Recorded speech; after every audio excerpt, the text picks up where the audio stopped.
Hi అండి, అందరికీ welcome back to my channel. ఇదివరకు షార్ట్ వీడియోలో అమ్మ వాళ్ళు పెద్దమ్మ బోనాలు జరుపుకుంటున్నారు కొత్తగా గుడి కట్టి అని చెప్పాను కదండి. ఇదైతే పోచమ్మ బోనాల రోజు వీడియో. మేమైతే పోచమ్మ బోనాల రోజే వచ్చాము. మేము వచ్చేసరికి సాయంత్రం 5 అయింది. మేము వచ్చేసరికి అయితే అమ్మ బోనం రెడీ చేసి పెట్టింది. బోనంతో పాటు అలాగే దేవుళ్ళన్నిటికీ కొబ్బరికాయలు కొట్టింది. ఏ పండుగ జరుపుకోవాలనుకున్నా ముందుగా పోచమ్మ తల్లికి బోనం సమర్పించి ఏ పండుగ అయినా మొదలు పెడతారు కదండి. అందుకే వీళ్ళు ఫస్ట్ పోచమ్మ బోనాలతో అయితే స్టార్ట్ అయింది పండుగ. సాయంత్రం 5 గంటలకు బయలుదేరుతాయి అన్న బోనాలు నైట్ 7 అయింది బయలుదేరేసరికి. ఇక డప్పు చప్పుల మధ్యనైతే బోనాలన్నీ అమ్మ వాళ్ళ ఇంటి దగ్గర దాకా వచ్చాయి. అమ్మ వాళ్ళ ఇంటి దగ్గరికి వచ్చాక వదిన అయితే అమ్మకి బోనం ఎత్తుతుంది. అమ్మ బోనం ఎలా రెడీ చేసిందో కామెంట్ బాక్స్లో కామెంట్ చేయండి.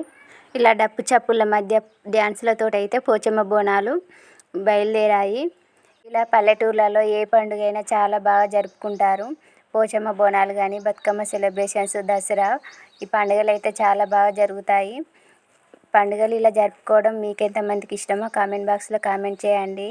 ఇక పోచమ్మ బోనాలు అయితే ఆడంబరంగా డప్పు చప్పులతోటి డ్యాన్సులతోటి అయితే గుడి దగ్గరికి చేరాయి. ఈ వీడియో ఎలా జరిగింది అనేది లాస్ట్ వరకు అయితే చూసేయండి. మా వీడియోలు కనుక నచ్చినట్లయితే మా ఛానల్ని సబ్స్క్రైబ్ చేసుకొని మమ్మల్ని ఫాలో కండి. మరొక పెద్దమ్మ తల్లి బోనాల లాంగ్ వీడియోతో మీ ముందుకు వస్తాను.